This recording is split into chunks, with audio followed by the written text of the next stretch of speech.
When I was originally thinking about how to write the music for the game, I suddenly realised that you don't see anybody in the game, and the most important character as such is the island itself.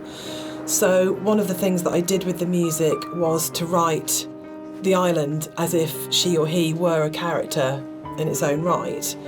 And that's really important, I think, that you're going through this space and actually it's completely devoid of people, but the music in a way populates the island, and that the voice of the island speaks to you through the music. Which is interesting, because I think that's really come on in terms of later games we've done, that sowed the seeds for the way in which we approach music in Rapture, where it was very specifically the voice of characters. A Machine for Pigs as well, where the music was about being Lily's voice in the game, Lily's representation in the game. So it's interesting how, looking back on Esther, a lot of those kind of ideas were tried out here that then came on to take other forms in stuff we've done since.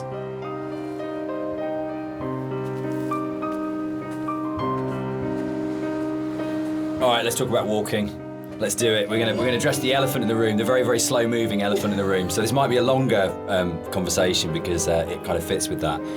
So Esther was the first of the what are now called walking simulators, and it was really interesting that for us it didn't feel that weird to have a game that was slower than normal, where actually there was lots of time to just walk around and think and look at things.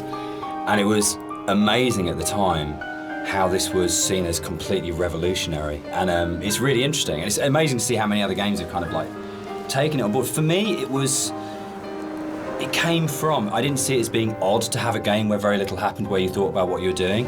For me, it was kind of interesting that you could play some of the best moments in Doom are the bits where nothing's happening and you're just doing it, or System Shock, or those games that I absolutely love. Those quiet moments were the really powerful ones. But Esther is definitely slower than a lot of games, and I think that's actually why it's lasted. I think if we did have moments where we went, should it be faster, should we put a sprint button in, but I'm so pleased that we kind of held our nerve and went, no, just as like in real life, I don't run everywhere because that would be weird. It's okay to have a game where you don't run everywhere, and actually it is a bit weird to run everywhere, but if you're going to do that, then you've got to support it in other ways, and I think the music was a really powerful way of supporting that change of pace. What's really funny for me though, Dan, is that shamefully I'd never played a game before I worked on Dear Esther, so I didn't realise that all games weren't like this, which is now looking back really naive. But I didn't realise that games didn't have, always have, this slow pace, and I thought there were lots of meditative games out there, and that actually wasn't really the case at the time, and that's exploded since. But in terms of the music, supporting that pace that you'd set emotionally felt really important. So if you listen to the music, actually the BPM is at a very slow walking speed. And it just almost, there's a lot of things now that say it's called entrainment, that it slows your heartbeat, or it can speed up your heartbeat when you listen to music. And actually I think what the Esther music does really successfully is it makes you almost accept, and more than accept, that speed. You actually start to feel that's the pace of your journey, and that I really like that about the music actually. It makes you just comfortable with that pace too. I think it just eases you into it. You feel relaxed.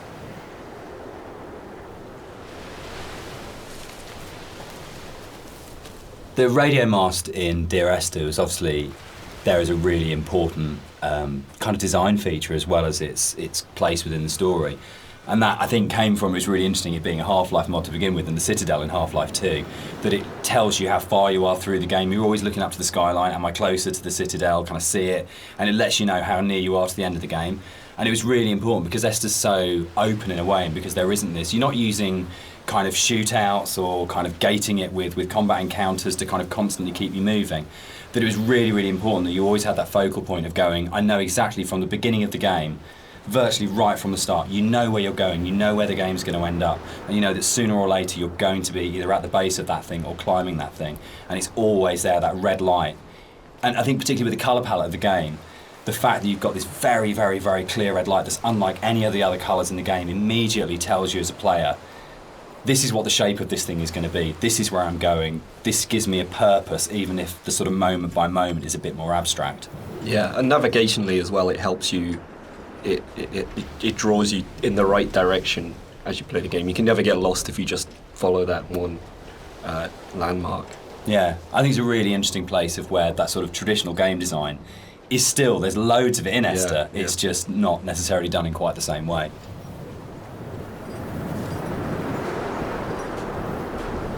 So something you'll notice as you look around the environment is, from a distance you see the landscape. It's kind of a beautiful place in some ways, but something I wanted to bring to the game was that there's this second layer beneath the surface, whereas if you look at things closely, you see that the actual island itself is very polluted. It's kind of very rotten. Everywhere you look, every rock, every grass surface, it has this layer of filth on it, and it's kind of been put in there just to kind of emphasize further that this island's a really unpleasant place to live. It's like if you scratch the surface, you see like just how corrupt this island is.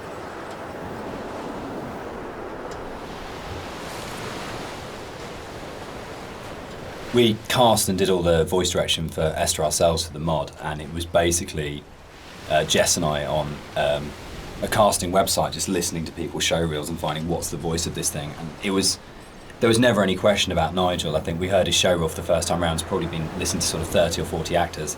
And we started listening to his show reel and just both looked at each other and went, that's it, that's him. And it was amazing when Nigel came in. We had, I think, a day and a half to do the whole thing.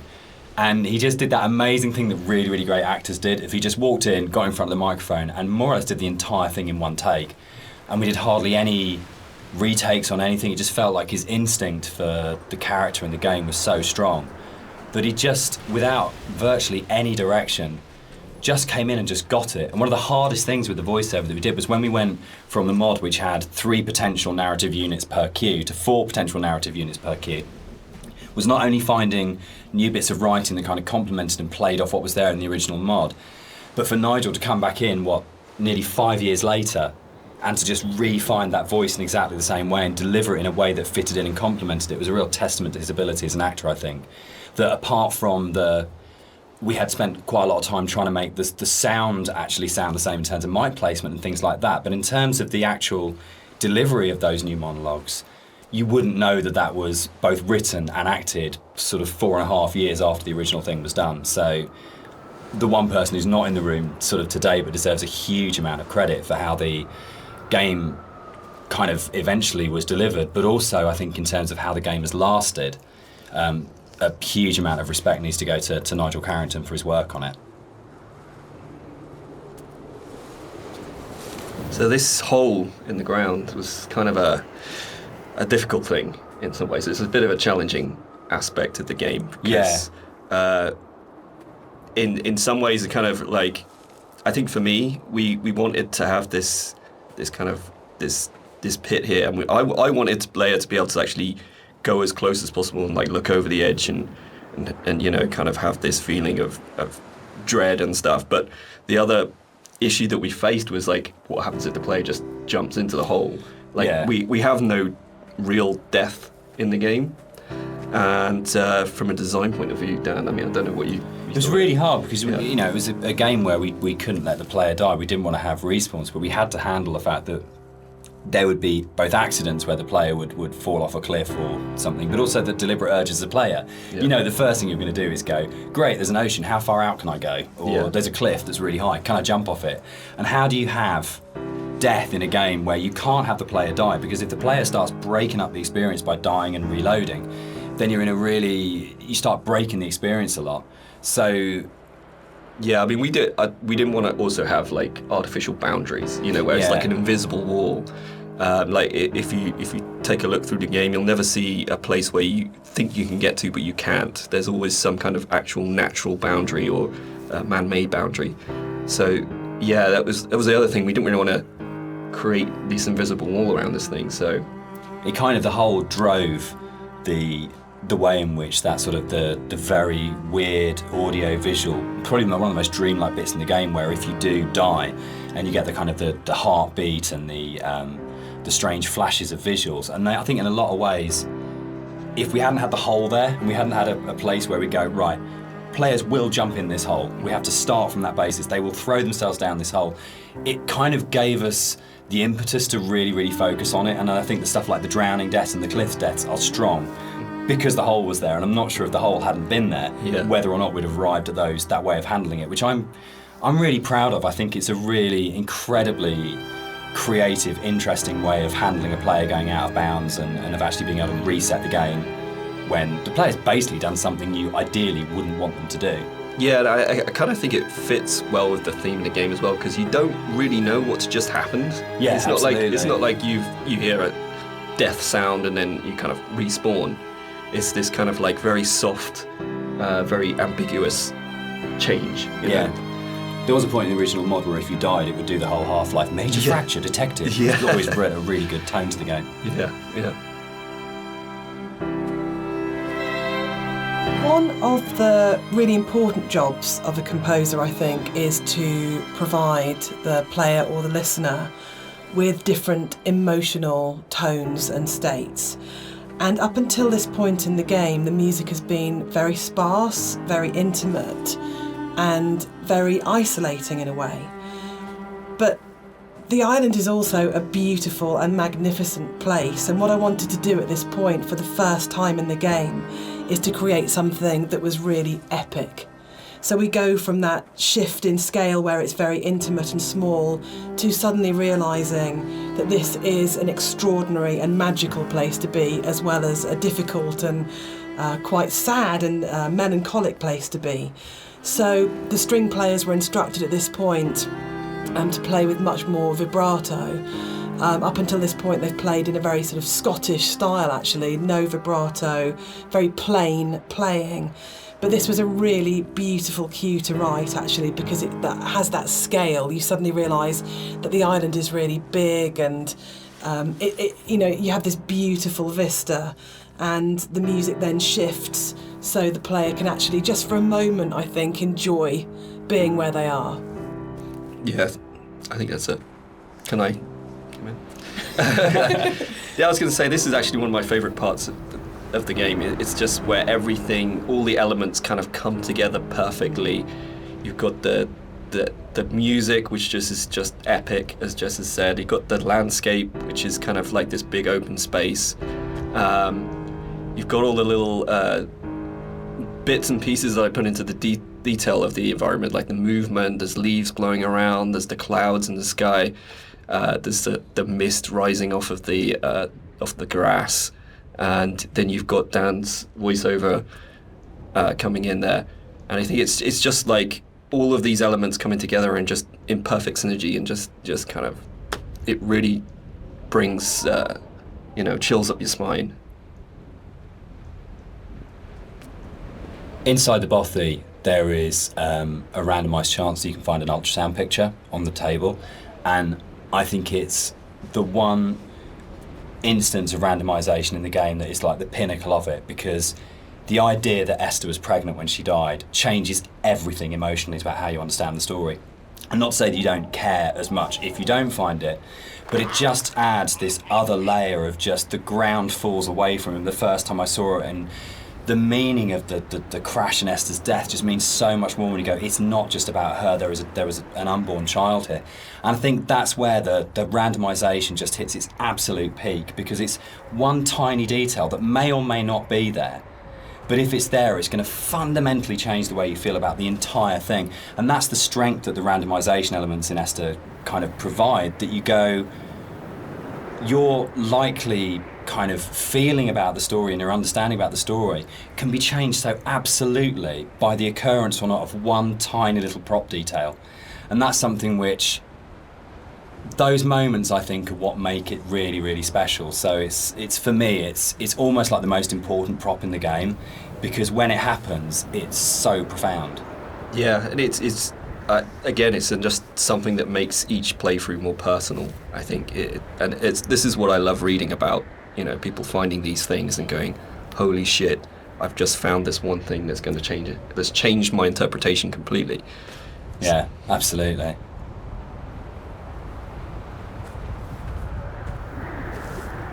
So as you leave the bothy and the seagull takes off, that's the one jump scare in the game, which is kind of interesting because when we made it, we kind of had to, we kind of called it a ghost story, but there was no intention really. We kind of wanted this dreamy, hallucinatory type thing.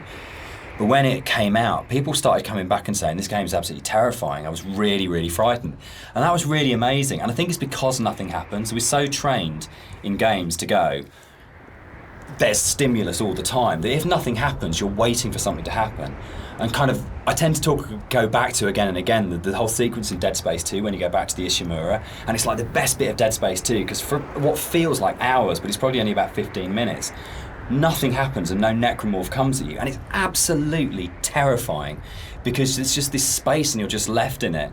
So I think the kind of the bird here is really interesting because it can actually really, really make you jump. But I don't know if that was part of why people were saying that the game was really scary, but it was a real surprise when people started coming back and saying, this is a frightening game.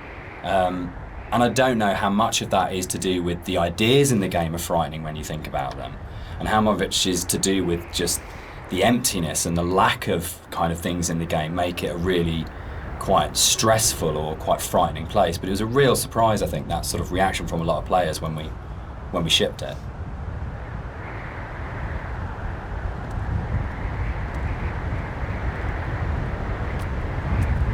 So one of the things that influenced the visuals quite a lot was the tech limitations at the time, and also the kind of themes of the game. Like tech-wise, we were never ever gonna kind of achieve photorealism, and I think that was a good thing. I mean, really, it made us sort of stretch out into other areas, and for me as an artist, it kind of made me think a little bit more creatively.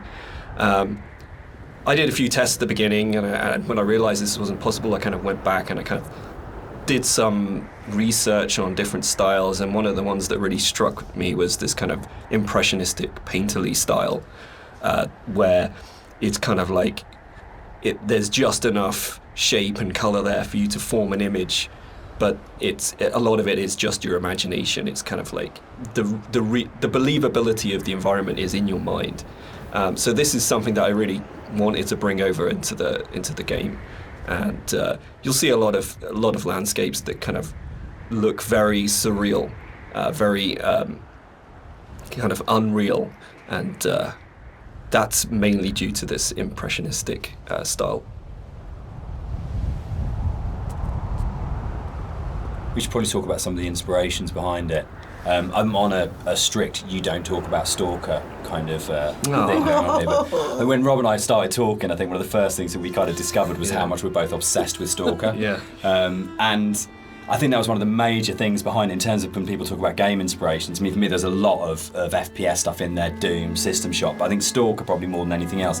And Roadside Picnic, the Strugatsky novel that Stalker's based on, of the idea of this incredible space that you didn't understand, that's simultaneously beautiful and threatening. And I think sort of Tarkovsky's kind of films kind of play into that as well, particularly his version of Stalker, that you want to have this place that you feel rather than think about. And for me, that was like really kind of core to all of the inspirations for the game, was this is a space that is about feeling, not thinking. Yeah, I think the movies in particular, I think I hadn't watched the movies. I'd read the book and I played the game, but when I watched the movie, it kind of all made sense to me, like why I like the game so much and why I like the story. It's just like every shot is like a painting. It's like every shot has its story to tell. There's very little dialogue in the actual movie itself. There's just these long, lingering shots, and each shot is amazingly beautiful, and in its kind of desolation. And for me, that was like a huge influence, like trying to bring some of that through into the environments. So that is definitely something I'm going to struggle not to talk about. But the game as well. I'd say the actual Stalker game has a big place in my heart. Like gaming-wise, it's one of the reasons I got into game art in the first place. Yeah. So that to me is a big part of it too. One of the more interesting and challenging things to do in the the visual side of things is to kind of create an emotional connection with the player. With the music, it's very strong, and the dialogue can kind of help you to feel what the character's feeling, but to kind of really create an atmosphere and to create emotion, it's very difficult. So I designed a few things very subtly within the environment to kind of plant imagery into your mind and kind of make you feel certain things. With this shipwreck on the beach, you can kind of, like, if you look at it from certain angles, you get this real, like it's like a cross sticking up. It's this kind of semi-religious imagery, but it really kind of, it's not obvious, it's not in your face, it's just kind of like something that makes you feel like something you know. And so like there's a lot of deliberate attempts in the game to recreate that feeling, and it's kind of hard to point out in many other places, but it's done in a way where every single rock, every single plant, every single cliff face has been deliberately placed and designed in a way to try and make you feel something in the game. This is another of my favourite bits in the game, where you come along the edge of the sort of gully and you find hundreds of books, and it's one of the first times where most explicitly there's the suggestion that nothing you're seeing is real, because there's just no way that this can exist, and it's a really amazing, uncanny moment. But it works, I think, for me, because you just go, I don't understand it, but it's lodged somewhere in my head and I can't get rid of it and I can't unsee this. And I think for me, like in terms of my influences from books, I mean, there's the obvious sort of stuff like with Burroughs, Cut Up and things like that going on. But it comes to the kind of books that I really love, that like Roadside Picnic, or the other one by the Strugatskys as well, I absolutely love, is The Ugly Swans, that's just full of these images that you go, I don't understand, I literally have no idea what's going on here, but I can't shake it, it's just got its hooks in me. And I think more recently you've got books like Jeff Vandermeer's Annihilation does this so well, where nothing is understandable, but you feel the logic, but you can't understand the logic, but you feel like the logic's there. And that, I think, is a really powerful thing that games are so good at doing, of creating these things. And I think where a lot of game writing for me becomes kind of the wheels fall off it, is that they have these amazing ideas and then suddenly there's this huge rush of going, right, we've developed this mythos and we've shown you all the tips of the iceberg, which are really interesting, but now we're just going to show you the whole iceberg. And actually that's never that satisfactory as a player, because it robs the mystery. And I think the best game writing is those kind of moments where you go, I feel like there's something just outside the edge of my vision or just on the edge of my hearing, but it's the confidence to go, that's it, that's all you get, and the rest of it is up to your imagination. And I think it does loop back to games like Stalker. I think Skyrim at its best does it so well, where you just have these moments where you think, I want to know, but it's going to be down to my imagination to draw those things. And the player's imagination is the most powerful thing you've got in your design kit. There is nothing you can put on screen, there is nothing you can do with audio, there's nothing you can do with dialogue that will ever be as powerful as the player's own imagination. So if you oversell the idea and oversell the image, what you're actually doing is you're kind of not only robbing the player of the opportunity to invest in the game, but you're also fundamentally opting for a weaker tool than what the player can bring to the experience themselves. One of the really important images in the game is the radio mast, and the soundscapes that I wrote for the game are really tied into this idea.